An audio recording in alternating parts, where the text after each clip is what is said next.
session on business case writing. Now, before we actually go on to the session topics, let's try to have basically try to, set the expectations, and let me also have a brief understanding about, what is your background, what is the level of experience that you carry with you, and did you ever have an experience or an exposure of writing business cases? And apart from that, what I would also request you is, what are the key learning takeaways that you wish to take from this program?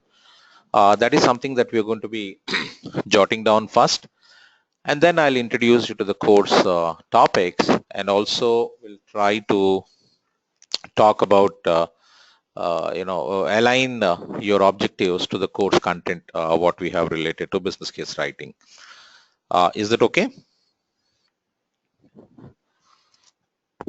Yeah, that's fine. Okay, fine. Let me, before I take your introductions, let me introduce myself. My name is Sairam Bingi, SAIRAMBINGI. You can go to Google and type my name. You would get me, Sairam Bingi, PMP certified. Now, this is, a brief synopsis about my profile. If I talk about myself, it is not 18. I've put up more than 22 decades now. So I've been in the IT industry for last over 2 decades now.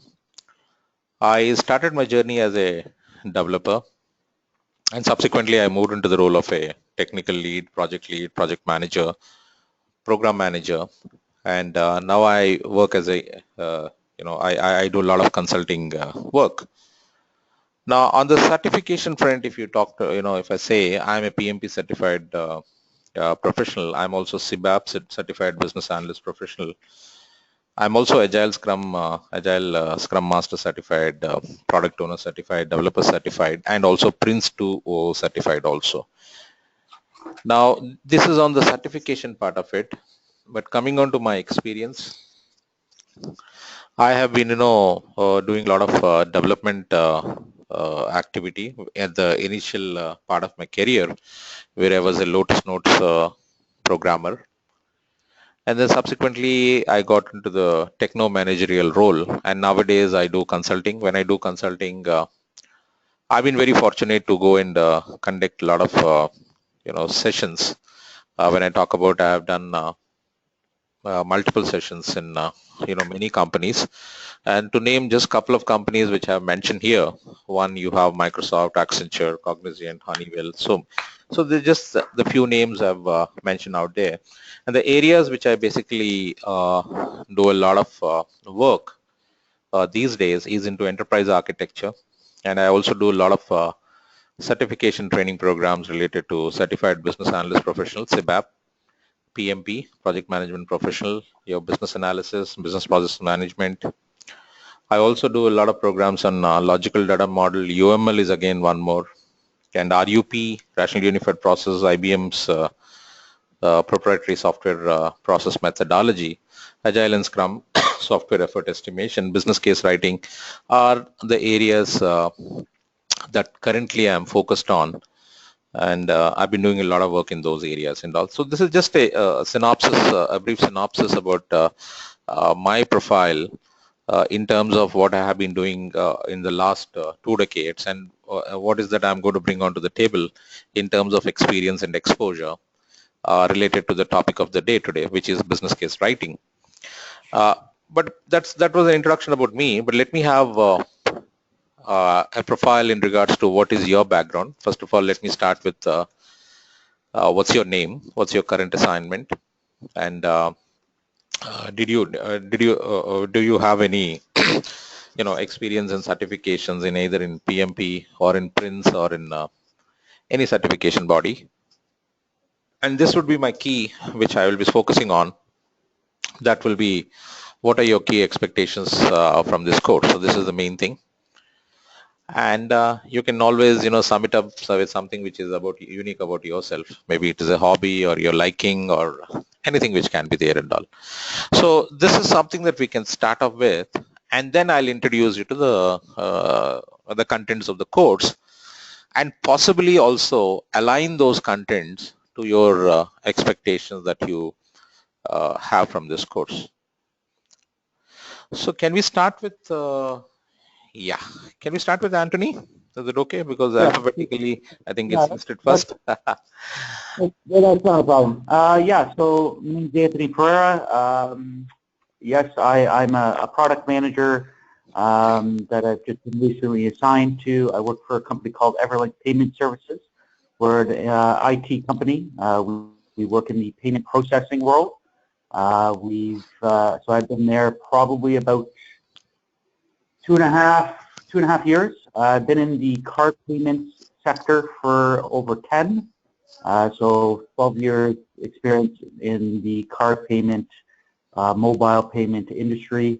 Now, as in regards to experience and certification, started my career in marketing, and then obviously evolved into product, and then of course key deliverables.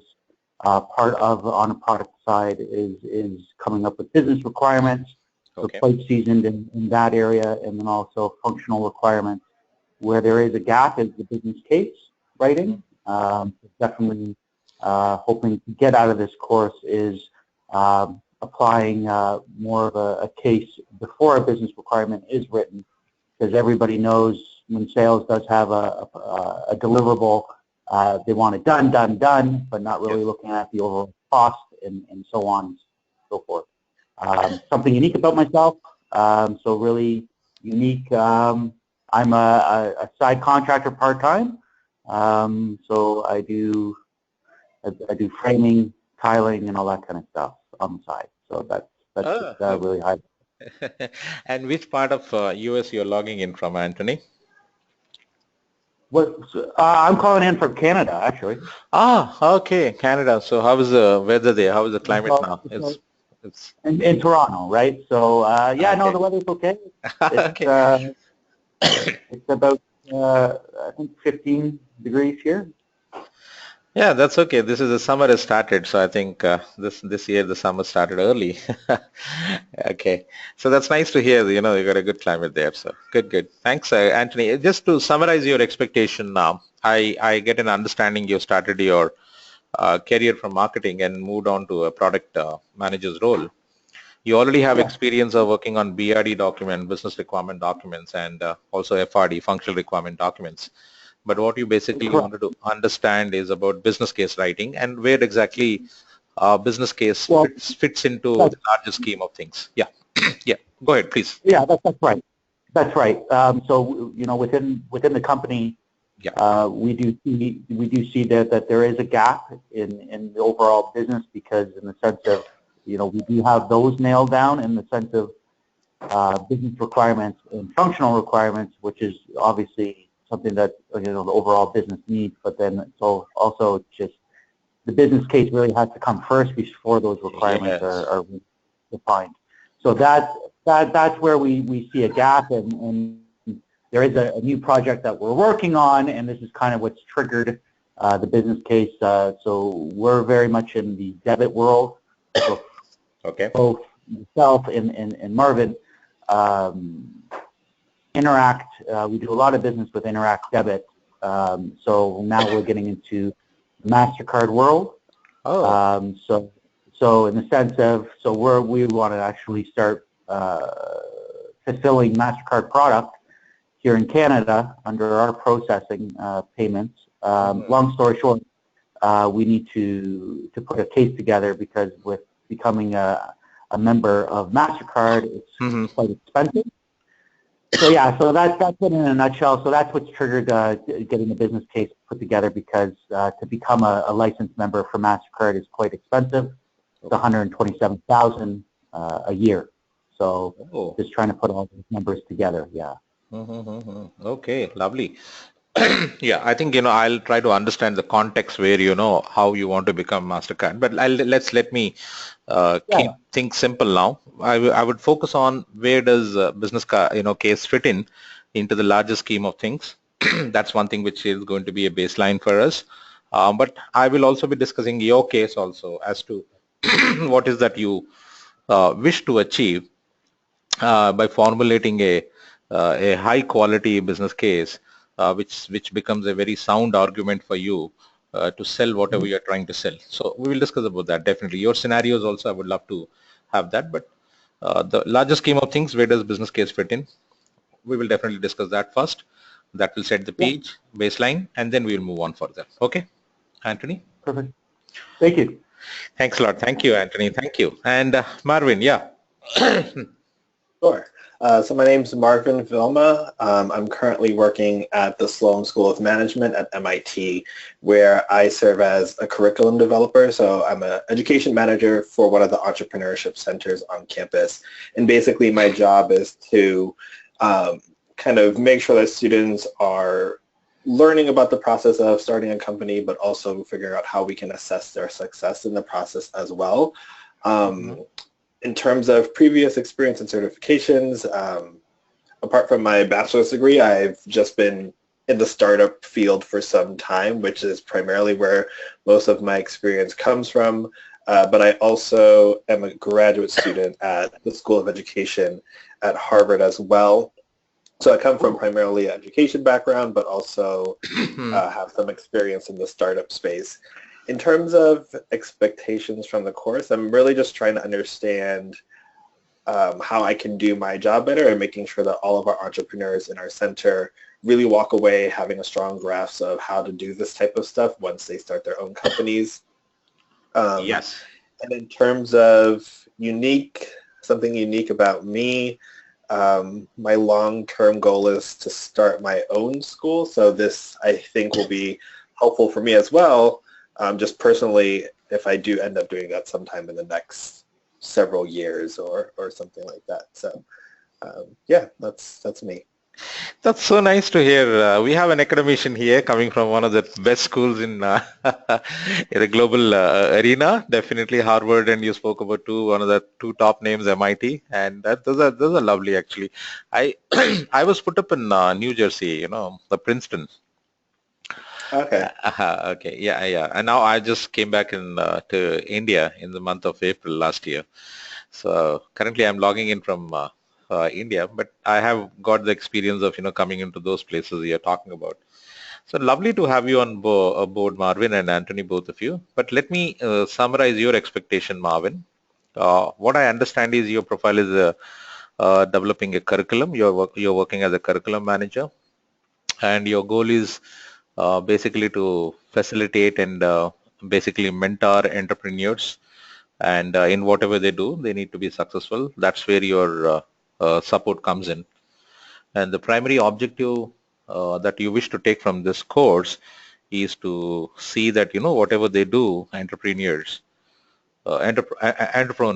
they have to be successful in whatever they are doing.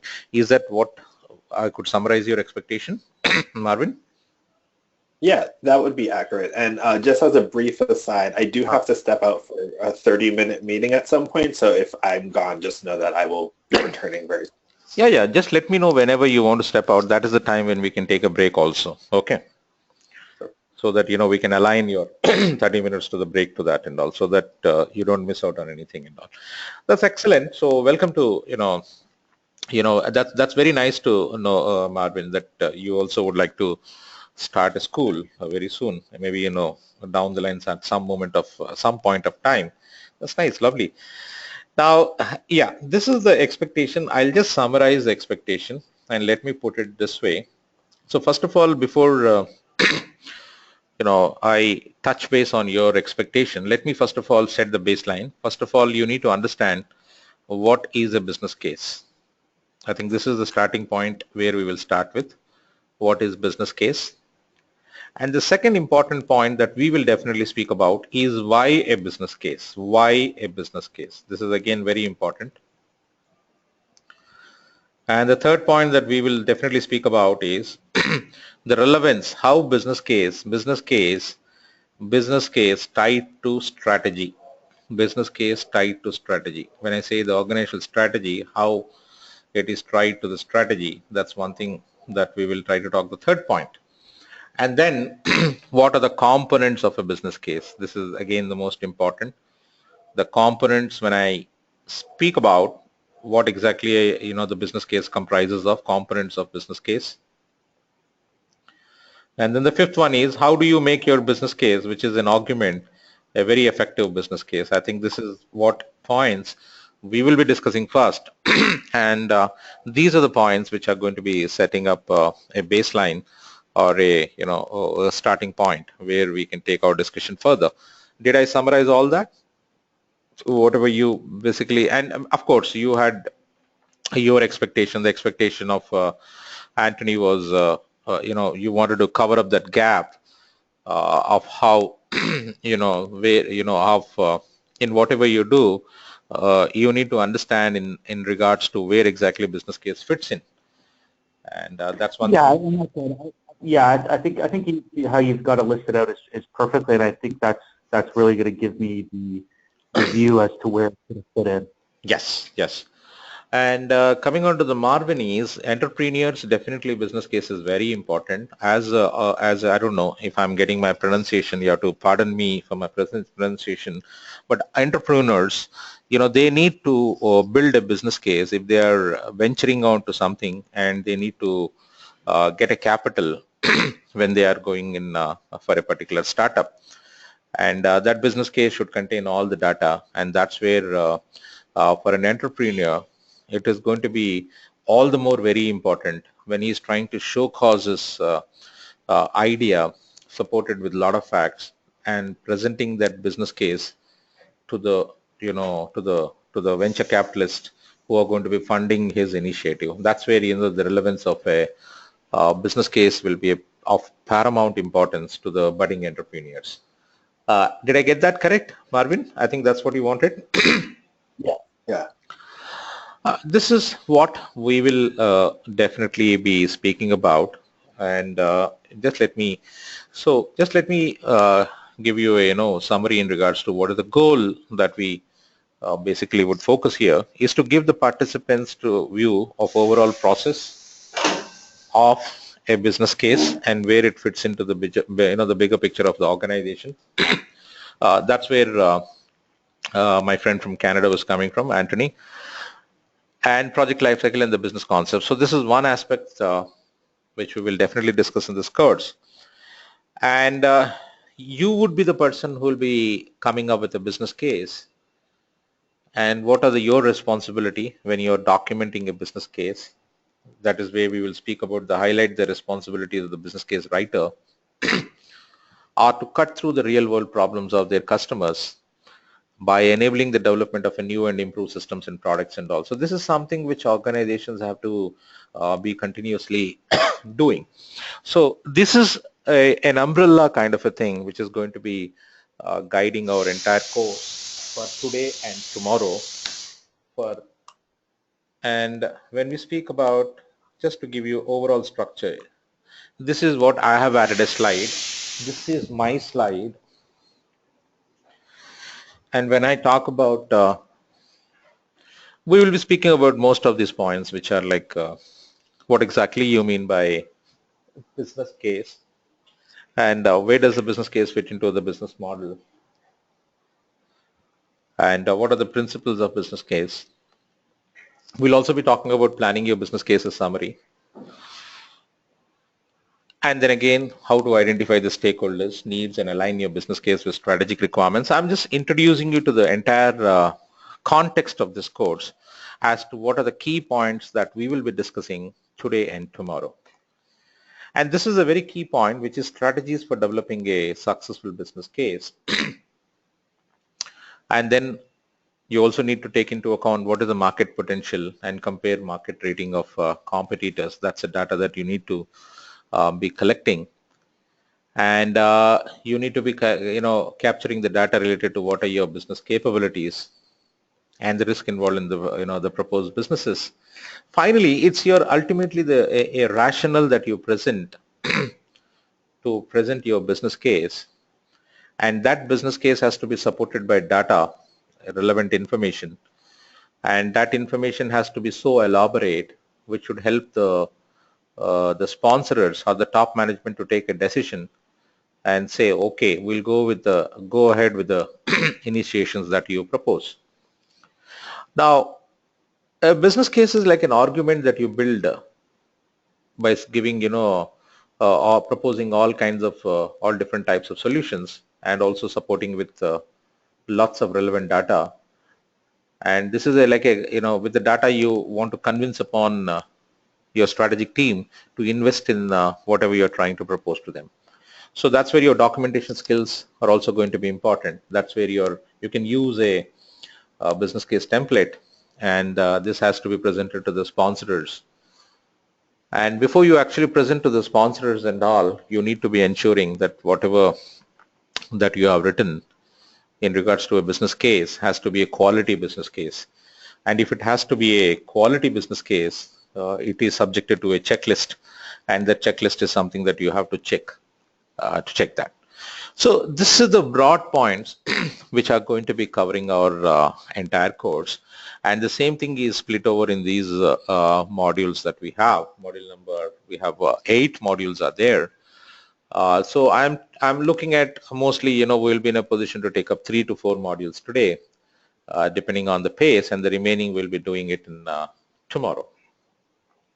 But let's focus on the fundamental point, the part which is nothing but, I will like to start with this point as to what is a business case. This is something that I would like to start with. What is a business case?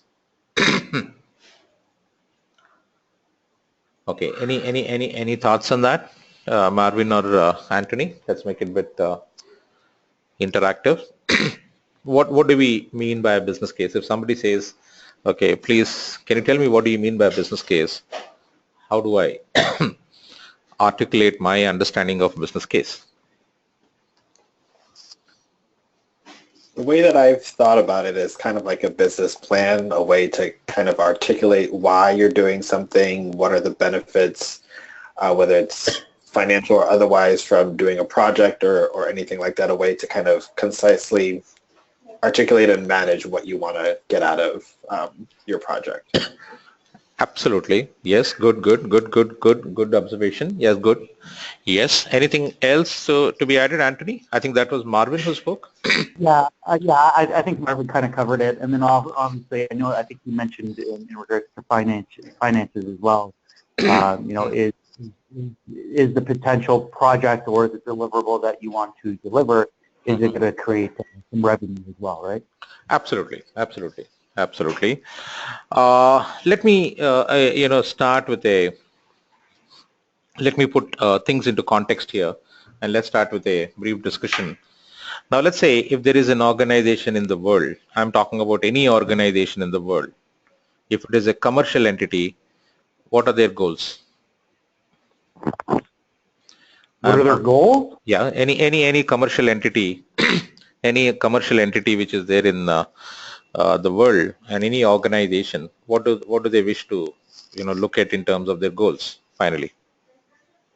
They want to make money. Absolutely, that's it. Bingo. That's what I wanted to hear. Absolutely. So they want to make more and more profits, and this more and more profits has to increase on a quarter by quarter basis. Is it or not? I'm not even looking at it. Has to be, you have to keep showing your the results in terms of quarter by quarter, and that's something which every competitive organization or an organization which exists in the market, global market with commercial interest, has to keep making more and more profits. Now, how do they do that? How do they keep making more and more profits? Well, they're coming up with new initiatives and new products. Absolutely. But before we that, first of all, any organization in the world will either have a product or a service. You can put that any organization in the world can be put into product-oriented company or a service, and some of the organizations can be there in both the buckets. They are both product and service-oriented company. And by way of selling the product or offering the services in the market, they are able to generate the revenue. That revenue, after taking down their expenses, it has to give them lots and lots of profits. I think that's what they need to keep doing on a continuous basis. Is it or not? Hello. Yeah, I agree. Yeah. And when we talk about to make this product and the service, what do the organizations have? Organizations have a business process.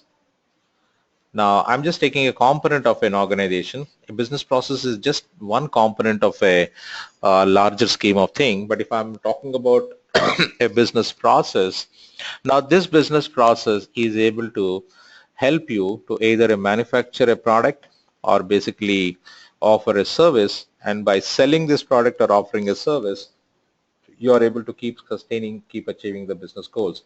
And this has to be done in a continuous basis, not on a one or two times. It has to be on a continuous cycle by cycle basis. Now, in order to do so, what organizations need to keep doing? Can you possibly tell me that? Well, most of them will just keep innovating on Yes. their product or service. Yes, that's one thing. One is innovate is bucket is one thing. Innovate is different from lovely. Marvin, what you said is innovate is something different from improvisation. These two are very, very different words. And an organization definitely needs to do both the things, innovate and as well as improvise. Innovate and improvise. But in order to innovate or improvise, can I possibly try to give you an example, and through this example, I would like to drive a point across. Can I possibly take up a question which we three can discuss? Can I? Sure. Okay. Now, in your career or in your, all around you, Anthony and Marvin, you would have seen there are a lot of doctors are there. Lots of doctors are there. But my question is every doctor known to be a good doctor? Have you got my question? What I said was, there are a lot of doctors that we come across and there are a lot of doctors available in the market, but is every doctor known to be a good doctor? Not every single one. Absolutely, that's what I wanted to hear. But some doctors are known to be very good doctors. So my question is, why some doctors are known to be good doctors? What is that single most quality which will distinguish them to be great doctors, or very, very, very high quality doctors? What is that? What is that single most quality? Sorry. If you're okay, I can respond to that, Marvin, if that's all right. Yeah. Yeah. Yeah, I would say it's the service, the way they make you feel, the way they treat you as a patient. Yes, that's very important. That's also one of the quality. Their education is one quality. A lot of specialization is again one more quality. The way they interact with their quality, all those qualities are pretty important. Definitely, I do agree. But there's one quality which is the paramount important quality, and I always give that a great deal of importance. And I say that's the unique quality which will distinguish a good doctor. And that quality, which I say, is diagnostic skills. Ability to identify the right problem itself is the biggest problem in the world. Do you agree? Yeah. Anthony and Marvin, I would say in the world, the biggest challenge for anybody is to identify the right problem. And I think, if you have identified the right problem, I think your 90% of the problem is gone. That's what I say, because then you can focus on the solution.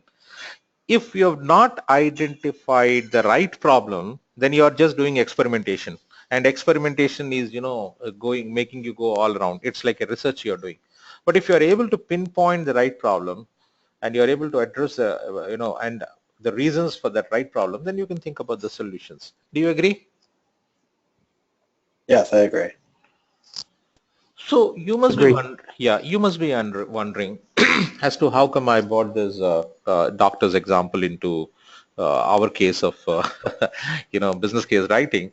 Now, please understand, if an organization has to keep improvising or stay competitive in the market, stay marketable in the market, it always be a brand leader, it has to be a number one in the market, they have to continuously keep finding what are the problems which exist in their business processes. Is it or not?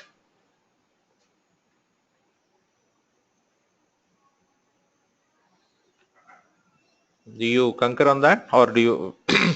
So an organization has to continuously keep looking inward due to the changing markets which are happening across the global markets and the external environment and the internal environment, an organization has to continuously keep reassessing themselves and try to figure out what are the problems which are existing in their current business processes, what are their problems, and how those problems can be overcome. And once those problems are overcome, whatever they are suggesting are nothing but the new initiatives or the projects that they are suggesting, and that project should help them to keep achieving their business goals. Are you with me on that? Partially. Yeah. So the one thing that I would add to what you said was not only should they be looking inward, but they should also be looking outward, because Absolutely. it may be that they aren't able to identify the problem that their customer Yes. is facing. So it's both. External and internal, Marvin. That's what. Both external and internal environment, both are biggest contributors where you have to keep constantly reassessing as to how you're performing, what are the challenges that you face, how do you overcome those challenges by initiating new initiatives. Those new initiatives are going to become your projects. And for those new initiatives that you want to initiate, you will formulate a business case. Any questions there? No, I'm all set. Okay, now this is where I wanted to talk about innovate and improvise. There is a difference between innovate and improvise. I'm just taking only one component of organization, Marvin. Business process is only one component of an organization, enterprise. I would rather use a better word. An enterprise is a collection of many organizations. I'm even taking to even a high level. So in an enterprise, it is not only the business process, it is an enterprise architecture which is there. Your enterprise architectures, one of the enterprise architecture components is business process. Enterprise architecture will have your business architecture, you will have multiple architectures put together will be your enterprise architecture. In the enterprise architecture, one component is business process, which I'm focusing on. Was it clear? Mm-hmm. In the business process, I'm saying there are two aspects to it. One is improvise and one is innovate. What's the difference between them? Improvise and innovate. This is something improvise. Sorry, excuse me, just a minute. Sorry. So when I talk about improvisation, let me give you an example. Now, if you talk a couple of years back, to process a check, if you're having a check, to process a check, you were taking 15 minutes, let's say. So can you bring it down to, 10 minutes? Hello? Can you repeat the question? I'm not sure. My question is, when you go to the bank, you give a check to encash a check. And when you're presenting the check to the teller or to the cashier, he's taking 10 minutes, 15 minutes to process the check. And that they feel it's a longer time. Now they want to reduce it to 10 minutes. So is it a process improvisation project or a process innovation project?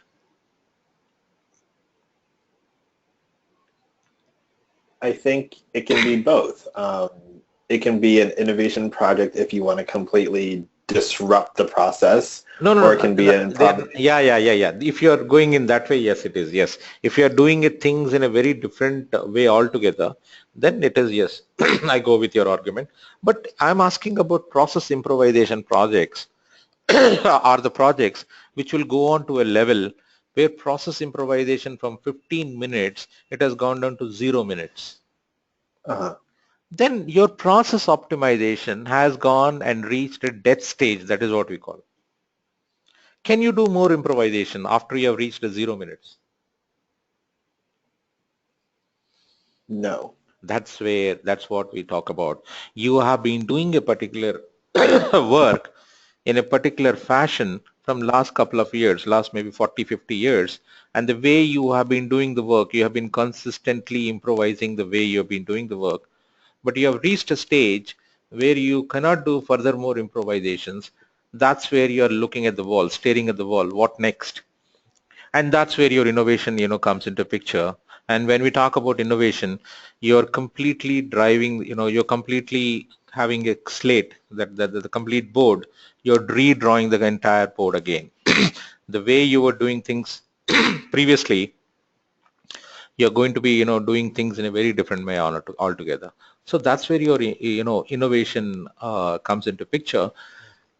An organization has to focus on both the aspects, on the initiatives which are improvisation and innovative initiatives, and both have to keep going on. And if it doesn't happen, then organization will not sustain themselves in the market. Hello? Yep. Can I possibly give you some examples now? I'll give you some examples where by innovation and by coming up with some creative ideas, people have created, and especially human beings are very highly creative species. And just by coming up with some creative ideas, people have created a global brand, companies. And I'm going to be taking an example of a company, sorry, which thought very differently, and they brought in a new thought process in the way things were done, and suddenly they became the global leader company. And I'm going to give you elaborate on that. Now, 10 years back, if you want to book a cab, possibly you had to call a cab company, you have to place and ask them and tell them that this is the address, you have to come down on this particular day, you have to come down. You had to do all that bookings well in advance, maybe 2 days in advance or 3 days in advance, or maybe a couple of hours in advance. Was that the way booking was done maybe a couple of years back? Hello, Marvin. Yeah, is it or not? No. No, you wanted to go to the airport maybe 8 years back. You wanted to call a cab company, ask them, okay, you come down and you pick me up from this location to the next location. And that's the way, most of the cab booking used to happen. And cab companies used to own the cabs. Right. Now, suddenly there was a gentleman who came into the open market and he thought, okay, let me address the problems now. Okay, now this is a stakeholder who wants to commute from point A to point B and he doesn't want to do bookings well in advance. He wants to do the booking maybe a couple of minutes before, and he wants to be presented with all the choices. He wants to have a safe journey, secure journey, and he also wants to have lesser amount being charged to him, or he wants his economical ride which has to be given to him. That was the need of the customer. The need of the driver who is basically driving a driving vehicle, he wanted to make some extra bucks, and he wanted to have as many bookings as possible. And when he's going from point A to point B, he wants to have confirmed bookings, and his money gets transferred into account. And he also addressed the other customer who were not who were the owners, and when they were going from point A to point B, they could as well take some of the customers or somebody else, and they can earn an extra buck. Now, these are all the things which somebody thought about, and they came up with very innovative idea of coming up with a platform, and they just presented a platform, and that platform became so big a hit. Now it has become a global brand by itself. Can you possibly tell me which company I am speaking about? Uber? Yeah, excellent. Uber, yes. Yes or no, Marvin and Anthony? Yeah, that sounds right. Yeah, so what happens is, you have been doing things in a certain way from a long time, and you have reached the market leadership position, and that's where, you get into that status quo mode. And when you get into the status quo mode, you are not challenged. You feel that you can sustain yourself and stay in that market leader position for a long time, and you stop thinking in a different way, doing things in a different way. And that's what precisely happened to two companies, which I'm going to be naming. Is you must have heard about definitely Kodak. Mm-hmm. Yeah.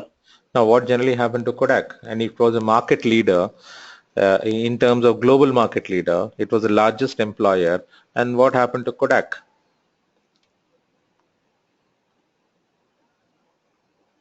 I'm not too sure about Kodak, but from my understanding, everything's going digital. Yeah, I don't everything know. is going, and Kodak became bankrupt from a global leader position. They went into bankruptcy, and they don't even have, nothing is there, and that's the way. And they did not change themselves because of the changes happening across the market. So Mhm. you got to be thinking on your feet. Same thing happened to another company which I'm going to be speaking about, and that company which I speak about is Nokia. Now, I believe you must have definitely heard about Nokia a couple of years back, maybe 10 years back, a decade years back. What was the brand image of Nokia? Nokia phones. I'm talking about the phones. Mhm. What happened to Nokia now? Tell me. Where are they now? In fact, they had the maximum share in regards to the percentage of the market share that they had. But what generally happened to them? Having they have been acquired by Microsoft now, they are no more there. In fact, Right. that's what happened. And if you look at the case study of Nokia, what did something that they did wrong? What did they do wrong? Or where would they? Where is the something that they could not foresee, and why that situation dawned upon them? Can you possibly share your thoughts on that? I could take a stab at it if that's okay. I'm thinking that they weren't following the market and looking at innovation ideas, new products, Yeah, new ways absolutely. to enhance, new ways to enhance their product offering, um, and really following the market trends. That's where I kind of feel. Absolutely, Anthony, you're bingo right on the target. And it's an irony, Nokia were the last entrants into smartphone market. Yeah. Can you imagine a company which started the cell phones and their hardware was one of the toughest hardware, and their products were very high quality products. They are the last entrants into smartphone market, and they just stuck to their operating system Symbian for a long time. Now what happened to that company? Now it So has I think yeah, it's a little yeah. bit nuanced of a situation though, because both of the companies that you reference here are hardware, and being agile in a Hmm, hardware company is hmm. incredibly difficult, especially if you're trying to perfect your technology while also investing in research and development as well. So I think it's a little bit more nuanced than that. But yeah, I do understand that they have to innovate, but I think with hardware in particular, it's a Yes. bit more complicated than that. And they had the bandwidth too, Marvin. They had the bandwidth too. Nokia had so much of cash reserves with them. They could have invested in the research. Kodak also had the cash reserves. Now, innovation is the key, and you have to think differently. You have to keep introducing something into the market, which is absolutely something a step above your rest of the competition. And that is, you have to be, thinking on your feet. That's what we call it as. You cannot be lax. You cannot be even, you can just, take a moment of a, relaxation. That's it. You're gone out of the market. So you got to be very fiercely competitive. You got to keep observing what are the things which are happening, changes happening across the globe, across the external environment, and also the internally, and suitably reformulate your strategy and keep doing changes to your strategy. And the strategy should be primarily focused on addressing the challenges that your business processes or enterprise architecture is facing, and how do you overcome that over a period of time and keep achieving those goals that you have set yourself to achieve and all. I think that was okay. Yeah, Any question on that? Nope. Good here. Okay, Marvin, any questions there? Just no questions. okay, let me just summarize then. So what is the business case? So every organization will definitely have a goal to achieve. Now to achieve this goal, there will be a top management. And when you talk about the top management, your strategic team. Now your strategic team has to keep formulating strategies. And when I say strategies, strategies are something which are intellectual in nature. Strategy is something which is very, very intellectual. And your strategy should get trickled. I'm using a word called trickle down into set of initiatives And when I talk about this set of initiatives, those initiatives are nothing but the projects that you can think about starting, or projects slash programs slash portfolio of projects that you can think about starting. And what projects that you can think about starting have to be formulated in a business case, and in that you will talk about the projects that you can start, and each project that you can start has to be presented with the necessary data. That necessary data is like the financial data, the scope data, the feasibility data, the risk data, the milestone data, the stakeholder impact analysis data. Each and every data has to be presented to the top management, so that the management who is going to be sponsoring that idea or the initiative that you are bringing onto the table, and they are absolutely convinced with all the arguments that you are presenting with all the supporting data. And that's where your business case becomes very vitally a very, very important document that you're going to present to the people from whom, to whom you have to convince, and you have to get the funding from them to start a new project and all. And that's where your business case fits into the larger scheme of things in terms of strategy and the business goals. Okay. Hello. Yes. Yeah. And this business case is a living document. It's a living document. It's something like a living document, and the living document has to be continuously being referred to when you're executing your project also. And when you're executing your project, you're constantly going back to your business case and seeing whether the projects that you're executing, are they giving you the results or not. That's what again you have to keep doing. And any initiative that is not giving you the results, those initiatives will be scrapped, and you will stop the funding for that and all. So it's a living document which is going to be a guiding factor, and anything and everything in regards to the initiatives that you are doing, let that be a project, program, or a portfolio, has to be supporting the argument that you presented in the business case. And business case is nothing but helping you to implement the strategy, and that strategy should in turn help you to achieve the business goal. That's where your business case becomes very, very important. Okay. Yep. So all those we will discuss about. So this is about the business case part of it, which I spoke about. And where does business case fit into the business model? Definitely every organization needs to have its own business model, and your business case should be supporting the business model what you have for your organization. And the business model is the key driving factor for your organization to do whatever they're doing, and that should be such a model that it is on a continuous basis generating lots of revenue for you. So where does this business case start and all? Please understand, business case starts before you start a project. Business case is before you start a project. That is nothing but, we can also say business case talks about why a project should start. Why a project should start. That's where your business case do that. And once the project has started, that's where your BRD, your business requirements and all that will come into picture.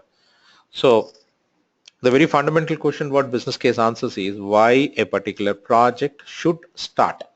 After the projects have started, you will go about collecting their business requirements and all. That is what you basically try to do. Clear on that? Absolutely correct. Yeah. Sorry, I have a throat infection today. So help to, when you're formulating your business case, you also have to, be talking about your stakeholders and aligning your business case with strategic requirements. And I will also be talking about the strategies for developing a successful business case, which is going to be a part of our slides, and we will be discussing a lot about that. And you also need to talk about the market potential. When you talk about the market potential, it is nothing but the external market conditions. And you also need to always keep an eye on your competitors as to how they are doing. And you also need to be talking about what are your current capabilities that you have. And please present a persuasive argument for the business case supported by a lot of facts and figures you need to do. And whatever business case that you formulate has to be presented with in a proper way, right kind of English has to be used with no. So that's where your business case writing tips and effective presentations will come. Most of the organizations have their own templates which are there, but you also can create your own template.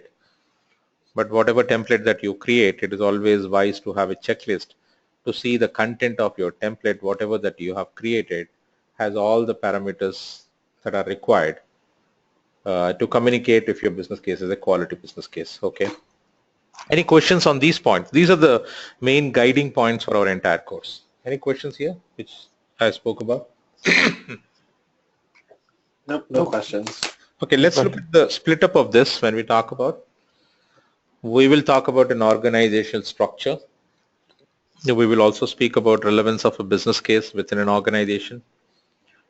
Where does business case fit into the larger scheme of things?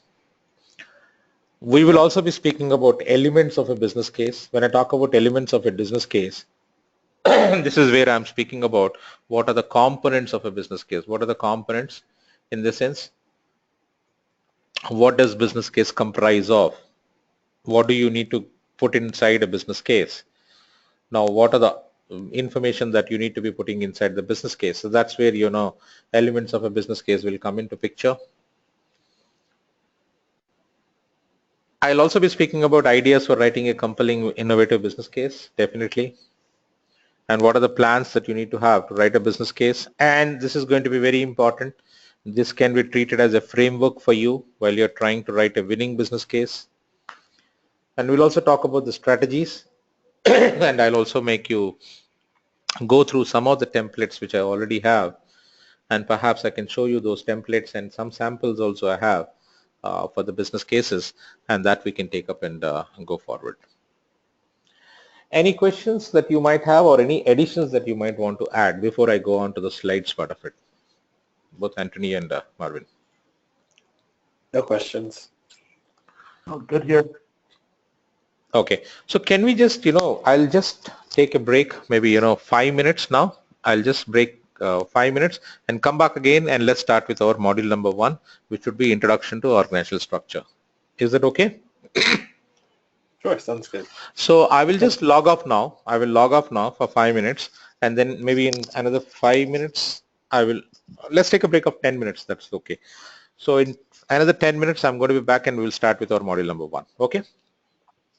Okay. I'm closing the meeting now, but again, you have to go back again and click it. Okay? Once. Just for this time. Okay? I'm just closing it, but you just have to go back to your previous same session now. Just again restart. In another 10 minutes, you'll again be logged into this session. Is it okay? Sounds good. Okay, done.